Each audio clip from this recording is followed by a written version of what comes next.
ते असेही म्हणाले की धनंजय मुंडे यांच्यासाठी समाजानं प्रार्थना करावी. मी आत्ताच सांगितलं ना की महंत शास्त्री काय म्हणतात त्याच्यावरती मी बोलणार. शेवटी गादीचा सन्मान आम्ही करतो, की आमच्यावरती संस्कार आहेत, या राज्यातल्या मराठ्यांवरती ते संस्कार आहेत. आम्ही ते काही बोलले आम्ही बोलणार नाही, परंतु तो पुन्हा त्या पदावरती येणं म्हणजे पुन्हा अन्याय अत्याचार या जिल्ह्यातल्या लोकांवरती सुरू होणे आणि त्याचे दुष्परिणाम सरकारलासुद्धा पुन्हा भोगावे लागणार. कारण आत्ताच त्या मंत्रिपदाचा गैरवापर करून किती गुंडगिरी वाढली. त्यांचे ते मोठे साहेब होते त्यावेळी एवढी गुंडगिरी वाढली नव्हती. आणि मग आता जरी यांनी पदाचा वापर करून इतकी गुंडगिरी सुरू केली तर लोकांच्या खुणं करायपर्यंत हे गेले. पण आम्ही आहेत वस्तात, काही अडचण नाही. किती पदावर आले काय नाही आले काय आम्ही वस्तात देत. तुम्ही अन्याय केला की आम्ही तुम्हाला जेलमध्ये घातलंच. की धनंजय मुंडे यांच्या गालावरून वारं गेलेलं असून आता त्यांची चांगली वाणी बंद पडली. आणि पुन्हा तेच सांगतो की ते महंत काय म्हणले त्याच्यावरती नाही बोलणार मी. कारण शेवटी गादीचा सन्मान करायला लागतो. त्याच्यावरती कोण बसला आहे आणि कोण काय बोलतो आहे यापेक्षा त्या भाऊ बाबांच्या गादीला लय महत्त्व आहे. त्यामुळे त्या गादीचा सन्मान करणं आपलं कर्तव्य आणि ते हिंदू संस्कृतीप्रमाणे आपण करणार आहे. आता कशावर तोंडावरून मारं गेलं आहे का अंगावून गेलं आहे का कायवून गेलं आहे का आम्हाला काय त्याशी देणं घेणं नाही. कशावून गेलं आणि काय गेलं काय प्रश्न बी नाही. मी त्याच्यावर बोलत बी नाही. आपण काय एखाद्यावर नाही थुकायचं म्हणलं का थुकतच नसतं, गरजच नाही. कारण ज्याने आपले माणसंच मारू टाकले, त्याने आपल्या माणसाचेच खुणं केले, त्यांनी दयामायच केली नाही की त्याचं संतोष भैयाचं कुटुंब किती उघड्यावर पडत. त्या लेकरा बाळांचा त्या संतोष भैया देशमुखांच्या किती टाव फोडत असते, किती आक्रोश असतो. त्यांना बापाविना जगायचं आहे, बापाचं छत्र नाही आहे, बापाची माया नाही राहिली. त्या लेकरांना किती वाईट वाटत असेल. पण मी पुन्हा तेच सांगतो की आमचेच धडाचे नाहीत.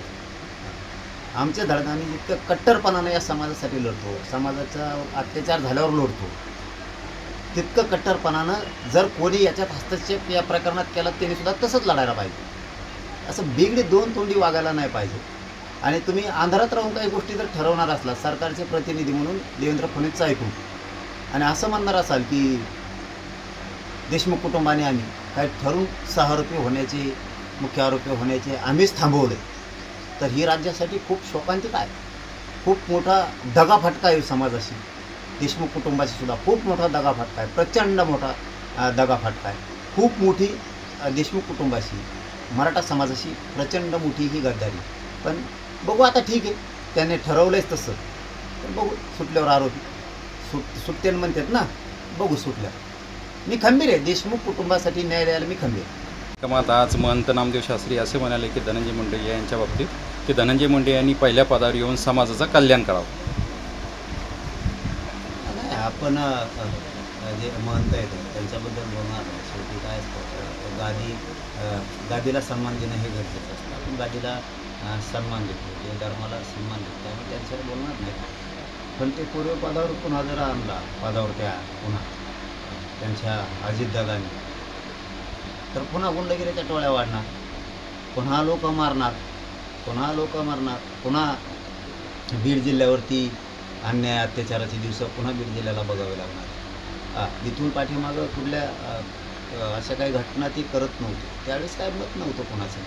परंतु ज्यावेळेस हे पदाचा मंत्रिपदाचा दुरुपयोग करून गुंडगिऱ्या सुरू झाल्या, खंडाण्या सुरू झाल्या, खून करणं सुरू झाले, त्यावेळेस शेवटी समाजाचे जिल्ह्यातल्या सगळ्या जाती धर्माच्या लोकांचे मन दुखावले, सगळ्या जाती धर्माच्या लोकांचे.